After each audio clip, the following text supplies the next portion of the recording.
नमस्कार, खबरें इस बुलेटिन में ਤੁਹਾਡਾ ਸਵਾਗਤ ਹੈ। मैं परमिंदर ਸਿੰਘ। ਪਹਿਲਾਂ ਪੇਸ਼ ਨੇ ਚੋਣਵੀਆਂ ਖਬਰਾਂ। ਭਾਰਤ ਦੇ ਨੀਰਜ ਚੋਪੜਾ ਨੇ ਟੋਕੀਓ ਓਲੰਪਿਕਸ ਵਿੱਚ ਜੈਵਲਿਨ ਥਰੋ ਵਿੱਚ ਸੋਨ ਤਮਗਾ ਜਿੱਤ ਕੇ ਇਤਿਹਾਸ ਰਚਿਆ। ਭਾਰਤੀ ਪਹਿਲਵਾਨ ਬਜਰੰਗ ਪੂਨੀਆ ਨੇ 65 ਕਿਲੋ ਭਾਰ ਵਰਗ ਫ੍ਰੀ ਸਟਾਈਲ ਕੁਸ਼ਤੀ ਵਿੱਚ ਦੇਸ਼ ਵਾਸਤੇ ਕਾਂਸੇ ਦਾ ਮੈਡਲ ਜਿੱਤਿਆ।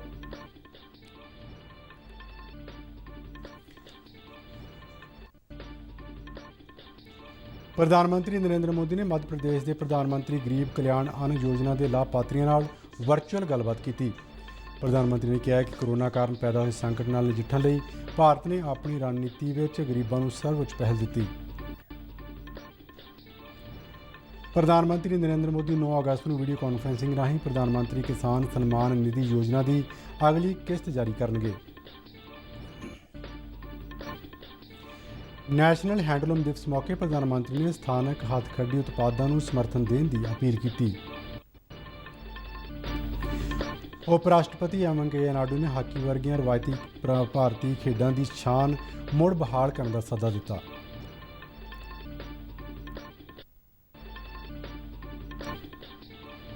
भारत ने जॉनसन एंड जॉनसन की सिंगल डोज कोरोना वैक्सीन के भारत में एमरजेंसी इस्तेमाल को मंजूरी दी।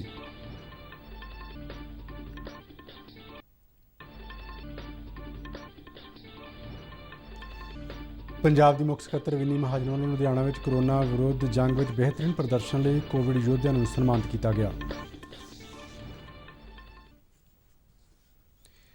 तो हुण खबरां विस्तार नाल। टोक्यो ओलंपिक्स में भारत के नीरज चोपड़ा ने जैवलिन थ्रो में सोन तमगा जितया। इन्होंने खेडों में भारत का पहला गोल्ड मैडल है। नीरज चोपड़ा ने फाइनल में अपनी दूजी कोशिश दौरान 87.58 मीटर तक जैवलिन थ्रो करके सोने के तमगे पर कब्जा किया। नीरज चोपड़ा वालों भारत लिए सोने का मैडल जितने मगरों देश भर में खुशी की लहर दौड़ गई और राष्ट्रपति उप राष्ट्रपति प्रधानमंत्री ते खेड मंत्री समेत ਵੱਖ-ਵੱਖ सियासी और खेड जग दी शख्सियतां ने नीरज चोपड़ा को बधाइयां दित्तियां। खेड के युवा मामलों बारे मंत्री अनुराग ठाकर ने नीरज चोपड़ा को गोल्डन बॉय करार दिता। उन्होंने कहा कि नीरज चोपड़ा ने इतिहास रचा है। ओलंपिक इतिहास में आज भारत ने पहली बार इतिहास बनाया जहां एक और नीरज चोपड़ा ने शानदार प्रदर्शन करके स्वर्ण पदक जीता है। इतिहास व्यक्तिगत रूप से भी बनाया और देश को भी सर्वाधिक मेडल जिताने में एक बहुत बड़ी भूमिका निभाई है। मैं अपनी ओर से उनको बहुत बहुत बधाई देता हूं, शुभकामनाएं देता हूं।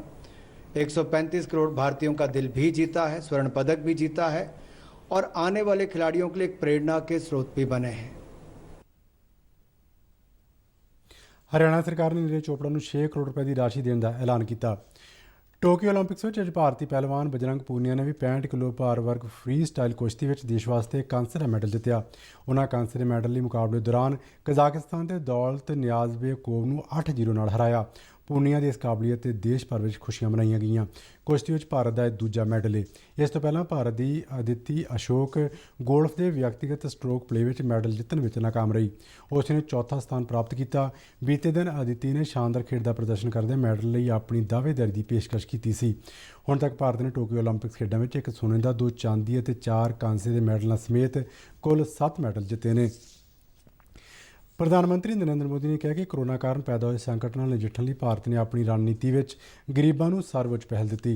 अज मध्य प्रदेश के प्रधानमंत्री गरीब कल्याण अन्न योजना के लाभार्थियों नाल वर्चुअल गलबात मगरों अपने संबोधन में उन्होंने कहा कि प्रधानमंत्री गरीब कल्याण अन्न योजना होवे या प्रधानमंत्री गरीब कल्याण रोजगार योजना पहले दिन तो ही गरीबों के कामों के भोजन और रोजगार की चिंता की गई। उन्होंने कहा कि कोई 1.25 साल तो देश के 80 करोड़ तो वध गरीब लोगों के घर मुफ्त राशन पहुँचाया जा रहा है। नरेंद्र मोदी ने कहा कि कोरोना वर्गी आफत पहला विश्व में कदे नहीं वेखी गई। उन्होंने कहा कि NDRF होवे या केंद्रीय बल या हवाई सेना के जवान सारिਆਂ ने कोरोना काल दौरान हर तरीके नाल मदद की। उन्होंने कहा कि स्थिति नाल नजिठण लई सूबा सरकारों को जो भी कुछ जरूरत है वो उन्होंने केंद्र वालों उपलब्ध करवाई जा रही है। MP के अनेक जिलों में बारिश और बाढ़ की परिस्थितियां बनी हुई हैं। अनेक साथियों के जीवन और आजीविका दोनों प्रभावित हुए हैं। मुश्किल की इस घड़ी में भारत सरकार और पूरा देश मध्य प्रदेश के साथ खड़ा है। NDRF हो, केंद्रीय बल या फिर हमारे एयरफोर्स के जवान, हर प्रकार की मदद इस स्थिति से निपटने के लिए राज्य सरकार को जो कुछ भी जरूरत है। ਪ੍ਰਧਾਨ ਮੰਤਰੀ ਨੇ ਕਿਹਾ ਕਿ ਚੁਣੌਤੀ ਜਿੰਨੀ ਵੀ ਵੱਡੀ ਹੋਵੇ ਪਰ ਜਦ ਦੇਸ਼ ਇਕਜੁੱਟ ਹੋ ਕੇ ਉਸ ਦਾ ਮੁਕਾਬਲਾ ਕਰਦਾ ਹੈ ਤਾਂ ਰਸਤੇ ਵੀ ਨਿਕਲ ਜਾਂਦੇ ਨੇ। ਭਾਰਤ ਨੇ ਕਰੋਨਾ ਵਿਰੁੱਧ ਜੰਗ ਇਕਜੁੱਟ ਹੋ ਕੇ ਲੜੀ ਅਤੇ ਸਾਨੂੰ ਇਸ ਵਿੱਚ ਸਫਲਤਾ ਮਿਲੀ। ਉਹਨਾਂ ਕਿਹਾ ਕਿ ਕਰੋਨਾ ਕਾਰਨ ਲੱਗੇ ਲਾਕਡਾਊਨ ਦੌਰਾਨ ਗਰੀਬ ਲੋਕਾਂ ਨੂੰ ਸਿਰਫ ਕਣਕ, ਚੌਲ ਜਾਂ ਦਾਲ ਹੀ ਉਪਲਬਧ ਨਹੀਂ ਕਰਵਾਈ ਗਈ, ਸਗੋਂ 8 ਕਰੋੜ ਲੋਕਾਂ ਨੂੰ ਗੈਸ ਸਿਲੰਡਰ ਵੀ ਮੁਫਤ ਦਿੱਤੇ ਗਏ।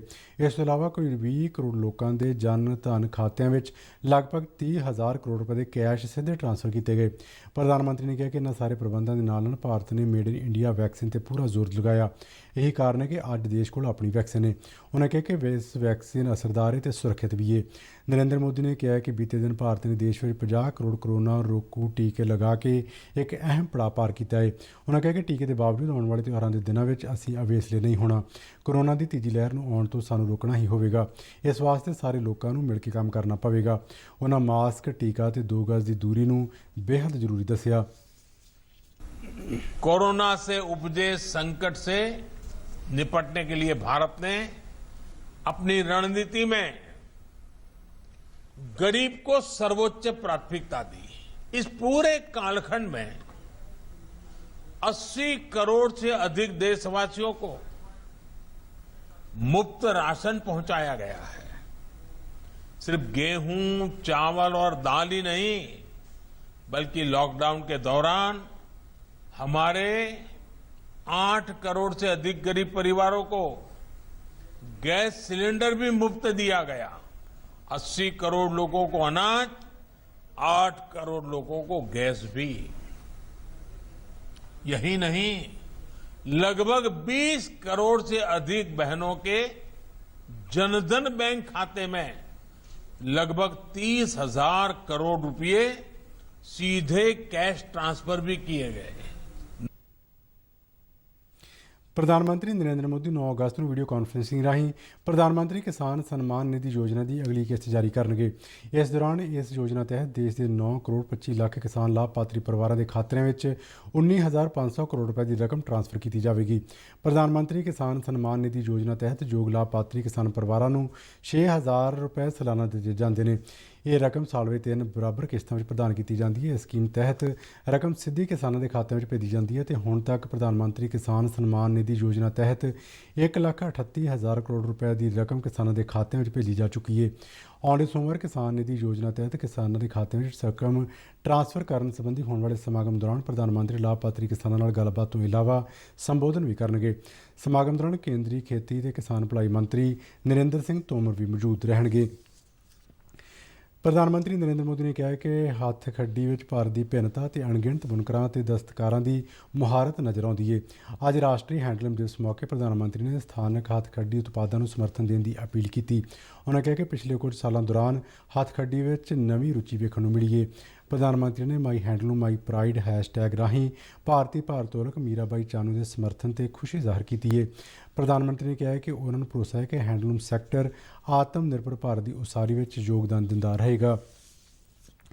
ਉਪ ਰਾਸ਼ਟਰਪਤੀ ਐਮ ਵੈਂਕਈਆ ਨਾਇਡੂ ਨੇ ਹਾਕੀ ਵਰਗੀਆਂ ਰਵਾਇਤੀ ਭਾਰਤੀ ਖੇਡਾਂ ਦੀ ਸ਼ਾਨ ਮੁੜ ਬਹਾਲ ਕਰਨ ਦਾ ਸੱਦਾ ਦਿੱਤਾ ਹੈ।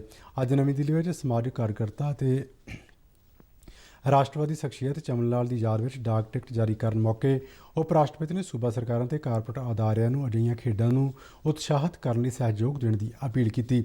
ਉਹਨਾਂ ਕਿਹਾ ਕਿ ਭਾਰਤੀ ਹਾਕੀ ਟੀਮ ਦੀ ਟੋਕੀਓ ਓਲੰਪਿਕਸ ਵਿੱਚ ਕਾਰਗੁਜ਼ਾਰੀ ਨੇ ਇਹਨਾਂ ਖੇਡਾਂ ਵਿੱਚ ਦਿਲਚਸਪੀ ਮੁੜ ਜਗਾਈ ਹੈ ਅਤੇ ਹੁਣ ਸਮਾਂ ਆ ਗਿਆ ਕਿ ਹਾਕੀ ਤੇ ਕਬੱਡੀ ਵਰਗੀਆਂ ਰਵਾਇਤੀ ਭਾਰਤੀ ਖੇਡਾਂ ਨੂੰ ਉਤਸ਼ਾਹਿਤ ਕਰਨ ਲਈ ਵੱਡੇ ਪੱਧਰ ਤੇ ਕੰਮ ਕੀਤਾ ਜਾਵੇ। ਉਪ ਰਾਸ਼ਟਰਪਤੀ ਨੇ ਹਾਕੀ ਲਈ ਮੂਲ ਢਾਂਚੇ ਨੂੰ ਮਜ਼ਬੂਤ ਕਰਨ ਲਈ ਆਖਿਆ। ਉਹਨਾਂ ਕਿਹਾ ਕਿ ਆਰਟੀਫਿਸ਼ੀਅਲ ਟਰਫ ਦੇ ਨਾਲ ਹੇਠਲੇ ਪੱਧਰ ਤੇ ਸਿਖਲਾਈ ਅਤੇ ਕੋਚਿੰਗ ਬਹੁਤ ਜ਼ਰੂਰੀ ਹੈ। ਐਮ ਵੈਂਕਈਆ ਨਾਇਡੂ ਨੇ ਕੇਂਦਰ ਸਰਕਾਰ ਵੱਲੋਂ ਭਾਰਤੀ ਖੇਡਾਂ ਨੂੰ ਸਰਗਰਮੀ ਨਾਲ ਉਤਸ਼ਾਹਿਤ ਕਰਨ ਦੀ ਸ਼ਲਾਘਾ ਕੀਤੀ। ਉਪ ਰਾਸ਼ਟਰਪਤੀ ਨੇ ਕਿਹਾ ਕਿ ਸਾਨੂੰ ਅੱਖਾਂ ਮੀਚੀ ਦੂਜਿਆਂ ਦੀ ਨਕਲ ਕਰਨ ਵਾਲੀ ਗੁਲਾਮੀ ਵਾਲੀ ਮਾਨਸਿਕਤਾ ਤਿਆਗਣੀ ਚਾਹੀਦੀ ਹੈ ਅਤੇ ਆਪਣੀ ਪਰੰਪਰਾ ਤੇ ਸੱਭਿਆਚਾਰ ਤੇ ਸਾਨੂੰ ਮਾਣ ਮਹਿਸੂਸ ਕਰਨਾ ਚਾਹੀਦਾ ਹੈ। ਉਹਨਾਂ ਕਿਹਾ ਕਿ ਭਾਰਤੀਆਂ ਵਿੱਚ ਹਰ ਖੇਤਰ ਵਿੱਚ ਵਿਰਾਸਤੀ ਤੌਰ ਤੇ ਕਾਬਲੀਅਤ ਹੈ, ਜੇ ਲੋੜ ਹੈ ਤਾਂ ਸਿਰਫ ਇਸ ਕਾਬਲੀਅਤ ਨੂੰ ਹੋਰ ਨਿਖਾਰਨ ਦੀ। ਉੱਘੇ ਸਮਾਜ ਸੇਵੀ ਚਮਨ ਲਾਲ ਨੂੰ ਸ਼ਰਧਾਂਜਲੀਆਂ ਭੇਂਟ ਕਰਦਿਆਂ ਉਪ ਰਾਸ਼ਟਰਪਤੀ ਨੇ ਕਿਹਾ ਕਿ ਉਹਨਾਂ ਆਪਣੀ ਸਾਰੀ ਜ਼ਿੰਦਗੀ ਦੇਸ਼ ਅਤੇ ਇੱਥੋਂ ਦੇ ਲੋਕਾਂ ਦੀ ਨਿਰਸਵਾਰਥ ਸੇਵਾ ਵਿੱਚ ਲਗਾ ਦਿੱਤੀ। ਉਹਨਾਂ ਚਮਨ ਲਾਲ ਨੂੰ ਇੱਕ ਮਹਾਨ ਰਾਸ਼ਟਰਵਾਦੀ ਅਤੇ ਦੂਰ ਅੰਦਰਦ੍ਰਿਸ਼ਟੀ ਵਾਲੇ ਚਿੰਤਕ ਕਰਾਰ ਦਿੱਤਾ। ਉਹਨਾਂ ਕਿਹਾ ਕਿ 1942 ਵਿੱਚ ਪੰਜਾਬ ਯੂਨੀਵਰਸਿਟੀ ਲਾਹੌਰ ਤੋਂ MSc ਵਿੱਚ ਗੋਲਡ ਮੈਡਲ ਪ੍ਰਾਪਤ ਕਰਨ ਦੇ ਬਾਵਜੂਦ ਚਮਨ ਲਾਲ ਨੇ ਲੋਕ ਸੇਵਾ ਦਾ ਰਸਤਾ ਚੁਣਿਆ। ਚਮਨ ਲਾਲ ਨੂੰ ਲੋਕ ਸੇਵਾ ਵਿੱਚ ਅਧਿਆਤਮਿਕਤਾ ਨਜ਼ਰ ਆਈ। ਉਪ ਰਾਸ਼ਟਰਪਤੀ ਨੇ ਨਿੱਜੀ ਹੱਕਾਂ ਅਤੇ ਸਮਾਜਿਕ ਜ਼ਿੰਮੇਵਾਰੀਆਂ ਵਿਚਾਲੇ ਸੰਤੁਲਨ ਬਿਠਾਉਣ ਦੀ ਲੋੜ ਤੇ ਜ਼ੋਰ ਦਿੰਦਿਆਂ ਕਿਹਾ ਕਿ ਆਪਣੀਆਂ ਸਮਾਜਿਕ ਜ਼ਿੰਮੇਵਾਰੀਆਂ ਵੱਲ ਧਿਆਨ ਦਿੱਤੇ ਬਗੈਰ ਅਧਿਕਾਰਾਂ ਤੇ ਜ਼ੋਰ ਦੇਣ ਨਾਲ ਸਮਾਜ ਵਿੱਚ ਸੰਤੁਲਨ ਖਰਾਬ ਹੁੰਦਾ ਹੈ। ਉਹਨਾਂ ਕਿਹਾ ਕਿ ਧਰਮ ਅਤੇ ਸੱਭਿਆਚਾਰ ਸਾਨੂੰ ਬਿਨਾਂ ਸਵਾਰਥ ਦੂਜਿਆਂ ਦਾ ਭਲਾ ਕਰਨਾ ਹੀ ਸਿਖਾਉਂਦਾ ਹੈ। ਭਾਰਤ ਦੀ ਆਜ਼ਾਦੀ ਦੀ 75ਵੀਂ ਵਰ੍ਹੇਗੰਢ ਦੀ ਯਾਦ ਵਿੱਚ ਰਾਸ਼ਟਰ ਵੱਲੋਂ ਆਜ਼ਾਦੀ ਕਾ ਅੰਮ੍ਰਿਤ ਮਹਾਉਤਸਵ ਮਨਾਇਆ ਜਾ ਰਿਹਾ ਹੈ। ਇਸ ਮੌਕੇ ਦੇਸ਼ ਭਰ ਵਿੱਚ ਕਈ ਸਮਾਗਮਾਂ ਦੇ ਆਯੋਜਨ ਹੋ ਰਹੇ ਨੇ। ਇਹ ਪ੍ਰੋਗਰਾਮ ਜਨ ਭਾਗੀਦਾਰੀ ਦੀ ਭਾਵਨਾ ਨਾਲ ਜਨ ਉਤਸਵ ਵਜੋਂ ਕਰਵਾਏ ਜਾ ਰਹੇ ਨੇ। ਇਤਿਹਾਸਕ ਖੋਜ ਬਾਰੇ ਭਾਰਤੀ ਕੌਂਸਲ ICHR ਨੇ ਆਜ਼ਾਦੀ ਕਾ ਅੰਮ੍ਰਿਤ ਮਹਾਉਤਸਵ ਮਨਾਉਣ ਲਈ ਕਈ ਲੜੀਵਾਰ ਪ੍ਰੋਗਰਾਮ ਆਯੋਜਨ ਕਰਨ ਦਾ ਫੈਸਲਾ ਕੀਤਾ ਹੈ। ਕੌਂਸਲ ਦੇ ਡਾਇਰੈਕਟਰ ਡਾਕਟਰ ਓਮ ਜੀ ਉਪਾਧਿਆਏ ਨੇ ਦੱਸਿਆ ਕਿ ਇਸ ਮੌਕੇ 75 ਖੇਤੀ ਸੈਮੀਨਾਰ ਕਰਵਾਏ ਜਾਣਗੇ, ਜਿਨ੍ਹਾਂ ਦੌਰਾਨ ਆਜ਼ਾਦੀ ਦੀ ਲੜਾਈ ਦੇ ਗੁਮਨਾਮ ਨਾਇਕਾਂ ਤੇ ਇਤਿਹਾਸਕ ਥਾਵਾਂ ਤੇ ਫੋਕਸ ਕੀਤਾ ਜਾਵੇਗਾ। ਉਹਨਾਂ ਦੱਸਿਆ ਕਿ ਵੱਖ-ਵੱਖ ਗਤੀਵਿਧੀਆਂ ਕੋਈ 10 ਤੋਂ 12 ਜ਼ਿਲ੍ਹਿਆਂ ਦੇ 75 ਖੇਤਰਾਂ ਵਿੱਚ ਹੋਣਗੀਆਂ। ਇਸ ਦੌਰਾਨ 6 ਕੌਮੀ ਸੈਮੀਨਾਰ ਵੀ ਕਰਵਾਏ ਜਾਣਗੇ ਤੇ ਇਹਨਾਂ ਦੀ ਵੰਡ 1498 ਤੋਂ ਲੈ ਕੇ 2022 ਤੱਕ ਵੱਖ-ਵੱਖ 6 ਹਿੱਸਿਆਂ ਵਿੱਚ ਕੀਤੀ ਗਈ ਹੈ। ਇਸ ਤੋਂ ਇਲਾਵਾ ਲੰਡਨ ਅਤੇ ਸਿੰਗਾਪੁਰ ਵਿੱਚ ਵੀ ਅੰਤਰਰਾਸ਼ਟਰੀ ਸੈਮੀਨਾਰ ਕਰਵਾਏ ਜਾਣਗੇ, ਜਿਨ੍ਹਾਂ ਦੌਰਾਨ ਕ੍ਰਾਂਤੀਕਾਰੀ ਅੰਦੋਲਨ ਤੇ ਚਰਚਾ ਹੋਵੇਗੀ। ਭਾਰਤ ਨੇ Johnson and Johnson the single dose corona vaccine ਦੇ ਭਾਰਤ ਵਿੱਚ ਐਮਰਜੈਂਸੀ ਇਸਤੇਮਾਲ ਨੂੰ ਮਨਜ਼ੂਰੀ ਦੇ ਦਿੱਤੀ ਹੈ। ਇਸ ਨਾਲ ਹੁਣ ਭਾਰਤ ਵਿੱਚ ਲਗਾਏ ਜਾਣ ਵਾਲੇ ਕੋਰੋਨਾ ਟੀਕਿਆਂ ਦੀ ਗਿਣਤੀ 5 ਹੋ ਗਈ ਹੈ। ਆਪਣੇ ਇੱਕ ਟਵੀਟ ਵਿੱਚ ਕੇਂਦਰੀ ਸਿਹਤ ਮੰਤਰੀ ਮਨਸੁਖ ਮਾਂਡਵੀਆ ਨੇ ਇਸ ਬਾਰੇ ਜਾਣਕਾਰੀ ਦਿੱਤੀ। ਉਹਨਾਂ ਕਿਹਾ ਕਿ ਇਸ ਨਾਲ ਭਾਰਤ ਦੀ COVID-19 ਵਿਰੁੱਧ ਸਮੂਹਕ ਲੜਾਈ ਨੂੰ ਹੋਰ ਹੱਲਾਸ਼ੇਰੀ ਮਿਲੇਗੀ। ਭਾਰਤ ਵਿੱਚ ਬੀਤੇ ਦਿਨ 38,628 ਨਵੇਂ ਕੋਰੋਨਾ ਮਾਮਲੇ ਦਰਜ ਹੋਏ, ਜਿਸ ਮਗਰੋਂ ਕੋਰੋਨਾ ਦੀ ਪੁਸ਼ਟੀ ਵਾਲੇ ਕੁੱਲ ਮਾਮਲੇ ਦੀ ਸੰਖਿਆ 3,18,95,385 ਹੋ ਗਈ ਹੈ। ਬੀਤੇ 24 ਘੰਟੇ ਦੌਰਾਨ ਦੇਸ਼ ਵਿੱਚ 617 ਕੋਰੋਨਾ ਮਰੀਜ਼ਾਂ ਦੀ ਮੌਤ ਹੋਈ। ਹੁਣ ਤੱਕ ਇਸ ਮਹਾਮਾਰੀ ਕਾਰਨ 4,27,371 ਜਾਨਾਂ ਜਾ ਚੁੱਕੀਆਂ ਨੇ। ਕੋਰੋਨਾ ਮਹਾਮਾਰੀ ਤੋਂ ਦੇਸ਼ ਭਰ ਵਿੱਚ ਹੁਣ ਤੱਕ 3,10,55,861 ਲੋਕ ਸਿਹਤਯਾਬ ਹੋਏ। ਕੋਰੋਨਾ ਤੋਂ ਠੀਕ ਹੋਣ ਦੀ ਦਰ ਇਸ ਸਮੇਂ 97.37% ਤੇ ਪਹੁੰਚ ਗਈ ਹੈ। ਇਸ ਦੌਰਾਨ ਦੇਸ਼ ਵਿਆਪੀ ਟੀਕਾਕਰਨ ਮੁਹਿੰਮ ਤਹਿਤ ਭਾਰਤ ਨੇ 50,10,09,609 ਟੀਕੇ ਲਗਾ ਕੇ ਇੱਕ ਨਵਾਂ ਮੀਲ ਪੱਥਰ ਸਥਾਪਿਤ ਕੀਤਾ ਹੈ। ਬੀਤੇ ਦਿਨ 49,55,138 ਕੋਵਿਡ ਟੀਕੇ ਦੀਆਂ ਖੁਰਾਕਾਂ ਦਿੱਤੀਆਂ ਗਈਆਂ। ਕੋਰੋਨਾ ਦੀ ਤੀਜੀ ਸੰਭਾਵਿਤ ਲਹਿਰ ਦੀਆਂ ਅਗਾਊਂ ਤਿਆਰੀਆਂ ਦੇ ਤੌਰ ਤੇ ਲੁਧਿਆਣਾ ਜ਼ਿਲ੍ਹੇ ਵਿੱਚ 10 PSA ਆਕਸੀਜਨ ਪਲਾਂਟ ਸਥਾਪਿਤ ਕੀਤੇ ਜਾ ਰਹੇ ਨੇ। ਇਸ ਤੋਂ ਇਲਾਵਾ ਜ਼ਿਲ੍ਹੇ ਵਿੱਚ ਬੱਚਿਆਂ ਦਾ ICU ਵੀ ਤਿਆਰ ਕੀਤਾ ਜਾ ਰਿਹਾ ਹੈ। ਪੰਜਾਬ ਦੀ ਮੁੱਖ ਸਕੱਤਰ ਵਿਨੀ ਮਹਾਜਨ ਨੇ ਅੱਜ ਲੁਧਿਆਣਾ ਵਿੱਚ ਕੋਰੋਨਾ ਯੋਧਿਆਂ ਪ੍ਰਤੀ ਅਹਿਸਾਨ ਪ੍ਰਗਟ ਕਰਨ ਲਈ ਨਮਨ ਨਾਂ ਦੇ ਪ੍ਰੋਗਰਾਮ ਦੌਰਾਨ ਆਪਣੇ ਸੰਬੋਧਨ ਵਿੱਚ ਦੱਸਿਆ ਕਿ ਲੁਧਿਆਣਾ ਜ਼ਿਲ੍ਹੇ ਵਿੱਚ ਸਥਾਪਿਤ ਕੀਤੇ ਜਾਣ ਵਾਲੇ 10 PSA ਪਲਾਂਟਾਂ ਵਿੱਚੋਂ 2 ਪਲਾਂਟਾਂ ਤੇ ਕੰਮ ਮੁਕੰਮਲ ਹੋ ਗਏ ਤੇ ਬਾਕੀ 8 ਪਲਾਂਟਾਂ ਤੇ ਇਸ ਮਹੀਨੇ ਵਿੱਚ ਕੰਮ ਮੁਕੰਮਲ ਕਰ ਲਿਆ ਜਾਵੇਗਾ। ਬੱਚਿਆਂ ਦਾ ICU ਸਿਵਲ ਹਸਪਤਾਲ ਲੁਧਿਆਣਾ ਵਿੱਚ ਸਥਾਪਿਤ ਕੀਤਾ ਜਾ ਰਿਹਾ ਹੈ ਅਤੇ ਇਹ ਵੀ ਅਗਲੇ ਹਫ਼ਤੇ ਤੱਕ ਤਿਆਰ ਹੋਣ ਦੀ ਸੰਭਾਵਨਾ ਹੈ। ਵਿਨੀ ਮਹਾਜਨ ਨੇ ਪਹਿਲੀ ਅਤੇ ਦੂਜੀ ਕੋਰੋਨਾ ਲਹਿਰ ਦੌਰਾਨ ਜ਼ਿਲ੍ਹਾ ਪ੍ਰਸ਼ਾਸਨ ਦੇ ਯਤਨਾਂ ਦੀ ਸ਼ਲਾਘਾ ਕੀਤੀ। ਉਹਨਾਂ ਦੱਸਿਆ ਕਿ ਲੁਧਿਆਣਾ ਜ਼ਿਲ੍ਹੇ ਵਿੱਚ 50% ਯੋਗ ਲਾਭਪਾਤਰੀਆਂ ਦੇ ਕੋਰੋਨਾ ਟੀਕੇ ਦੀ ਇੱਕ ਜਾਂ ਦੋਵੇਂ ਡੋਜ਼ਾਂ ਦਿੱਤੀਆਂ ਜਾ ਚੁੱਕੀਆਂ ਨੇ। ਇਸ ਨਾਲ ਤੀਜੀ ਸੰਭਾਵਿਤ ਕੋਵਿਡ ਲਹਿਰ ਵਿਰੁੱਧ ਲੜਾਈ ਵਿੱਚ ਮਦਦ ਮਿਲੇਗੀ। ਵਿਨੀ ਮਹਾਜਨ ਨੇ ਕਿਹਾ ਕਿ ਤੀਜੀ ਲਹਿਰ ਦੇ ਟਾਕਰੇ ਲਈ ਸੂਬੇ ਭਰ ਵਿੱਚ ਜੰਗੀ ਪੱਧਰ ਤੇ ਕੋਵਿਡ ਸੈਂਪਲਿੰਗ ਲਈ ਨਿਰਦੇਸ਼ ਜਾਰੀ ਕੀਤੇ ਗਏ ਨੇ।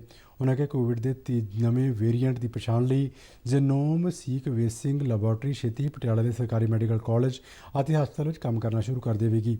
ਮੁੱਖ ਸਕੱਤਰ ਨੇ ਇਸ ਮੌਕੇ ਕੋਰੋਨਾ ਦੀ ਸੰਭਾਵਿਤ ਤੀਜੀ ਲਹਿਰ ਦੀ ਲੁਧਿਆਣਾ ਅਤੇ ਮੁਹਾਲੀ ਵਿੱਚ ਨਿਗਰਾਨੀ ਲਈ ਡਾਟਾ ਇਕੱਠਾ ਕਰਨ ਲਈ ਇੱਕ ਸਾਫਟਵੇਅਰ ਵੀ ਲਾਂਚ ਕੀਤਾ। ਇਸ ਤੋਂ ਪਹਿਲਾਂ ਵਿਨੀ ਮਹਾਜਨ ਨੇ ਲੁਧਿਆਣਾ ਦੇ DMC ਹਸਪਤਾਲ ਵਿੱਚ ਕੋਰੋਨਾ ਵਿਰੁੱਧ ਜੰਗ ਲਈ ਵਧੀਆ ਕੰਮ ਕਰਨ ਵਾਲੇ ਹੈਲਥ ਕੇਅਰ ਯੋਧਿਆਂ ਨੂੰ ਸਨਮਾਨਿਤ ਕੀਤਾ। ਇਸ ਮੌਕੇ ਉਹਨਾਂ ਕਿਹਾ ਕਿ ਇਹਨਾਂ ਸਿਹਤ ਕਾਮਿਆਂ ਵੱਲੋਂ ਕੋਰੋਨਾ ਦੇ ਟਾਕਰੇ ਲਈ ਦਿੱਤੇ ਗਏ ਯੋਗਦਾਨ ਨਾਲ ਦੂਜਿਆਂ ਨੂੰ ਪ੍ਰੇਰਨਾ ਮਿਲਦੀ ਹੈ।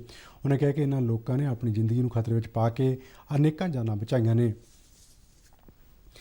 ਖਬਰਾਂ ਦੇ ਬੁਲੇਟਿਨ ਸਾਡੇ ਦਰਸ਼ਕ RNG DDK ਜਲੰਧਰ ਦੇ YouTube ਚੈਨਲ, Facebook ਅਤੇ Twitter ਹੈਂਡਲ ਪੇਜ ਤੇ ਵੀ ਦੇਖ ਸਕਦੇ ਨੇ। ਤੇ ਬੁਲੇਟਿਨ ਦੇ ਅਖੀਰ ਵਿੱਚ ਚੋਣਵੀਆਂ ਖਬਰਾਂ ਇੱਕ ਵਾਰ ਫਿਰ ਤੋਂ। ਭਾਰਤ ਦੇ ਨੀਰਜ ਚੋਪੜਾ ਨੇ ਟੋਕੀਓ ਓਲੰਪਿਕਸ ਵਿੱਚ ਜੈਵਲਿਨ ਥਰੋ ਵਿੱਚ ਸੋਨ ਤਮਗਾ ਜਿੱਤ ਕੇ ਇਤਿਹਾਸ ਰਚਿਆ। ਭਾਰਤੀ ਪਹਿਲਵਾਨ ਬਰਨਜੰਗ ਪੂਨੀਆ ਨੇ 65 ਕਿਲੋ ਭਾਰ ਵਰਗ ਫ੍ਰੀ ਸਟਾਈਲ ਕੁਸ਼ਤੀ ਵਿੱਚ ਦੇਸ਼ ਵਾਸਤੇ ਕਾਂਸੇ ਦਾ ਮੈਡਲ ਜਿੱਤਿਆ। ਪ੍ਰਧਾਨ ਮੰਤਰੀ ਨਰਿੰਦਰ ਮੋਦੀ ਨੇ ਮੱਧ ਪ੍ਰਦੇਸ਼ ਦੇ ਪ੍ਰਧਾਨ ਮੰਤਰੀ ਗਰੀਬ ਕਲਿਆਣ ਅੰਨ ਯੋਜਨਾ ਦੇ ਲਾਭਪਾਤਰੀਆਂ ਨਾਲ ਵਰਚੁਅਲ ਗੱਲਬਾਤ ਕੀਤੀ। ਪ੍ਰਧਾਨ ਮੰਤਰੀ ਨੇ ਕਿਹਾ ਕਿ ਕੋਰੋਨਾ ਕਾਰਨ ਪੈਦਾ ਹੋਏ ਸੰਕਟ ਨਾਲ ਨਜਿੱਠਣ ਲਈ ਭਾਰਤ ਨੇ ਆਪਣੀ ਰਣਨੀਤੀ ਵਿੱਚ ਗਰੀਬਾਂ ਨੂੰ ਸਰਵਉੱਚ ਪਹਿਲ ਦਿੱਤੀ। ਪ੍ਰਧਾਨ ਮੰਤਰੀ ਨਰਿੰਦਰ ਮੋਦੀ 9 ਅਗਸਤ ਨੂੰ ਵੀਡੀਓ ਕਾਨਫਰੰਸਿੰਗ ਰਾਹੀਂ ਪ੍ਰਧਾਨ ਮੰਤਰੀ ਕਿਸਾਨ ਸਨਮਾਨ ਨਿਧੀ ਯੋਜਨਾ ਦੀ ਅਗਲੀ ਕਿਸ਼ਤ ਜਾਰੀ ਕਰਨਗੇ। ਨੈਸ਼ਨਲ ਹੈਂਡਲੂਮ ਦਿਵਸ ਮੌਕੇ ਪ੍ਰਧਾਨ ਮੰਤਰੀ ਨੇ ਸਥਾਨਕ ਹੱਥ ਖੱਡੀ ਉਤਪਾਦਾਂ ਨੂੰ ਸਮਰਥਨ ਦੇਣ ਦੀ ਅਪੀਲ ਕੀਤੀ। ਉਪ ਰਾਸ਼ਟਰਪਤੀ ਐਮ ਵੈਂਕਈਆ ਨਾਇਡੂ ਨੇ ਹਾਕੀ ਵਰਗੀਆਂ ਰਵਾਇਤੀ ਭਾਰਤੀ ਖੇਡਾਂ ਦੀ ਸ਼ਾਨ ਮੁੜ ਬਹਾਲ ਕਰਨ ਦਾ ਸੱਦਾ ਦਿੱਤਾ। ਭਾਰਤ ਨੇ Johnson and Johnson the single dose corona vaccine ਦੇ ਭਾਰਤ ਵਿੱਚ ਐਮਰਜੈਂਸੀ ਇਸਤੇਮਾਲ ਨੂੰ ਮਨਜ਼ੂਰੀ ਦਿੱਤੀ। ਪੰਜਾਬ ਦੇ ਮੁੱਖ ਸਕੱਤਰ ਵਿਨੀ ਮਹਾਜਨ ਨੂੰ ਲੁਧਿਆਣਾ ਵਿੱਚ ਕੋਰੋਨਾ ਵਿਰੁੱਧ ਜੰਗ ਵਿੱਚ ਬਿਹਤਰੀਨ ਪ੍ਰਦਰਸ਼ਨ ਲਈ ਕੋਵਿਡ ਯੋਧਿਆਂ ਨੂੰ ਸਨਮਾਨਿਤ ਕੀਤਾ ਗਿਆ। ਤੇ ਇਸ ਦੇ ਨਾਲ ਹੀ ਖਬਰਾਂ ਦਾ ਬੁਲੇਟਿਨ ਖਤਮ ਹੁੰਦਾ ਹੈ। ਆਗਿਆ ਦਿਓ। ਨਮਸਕਾਰ।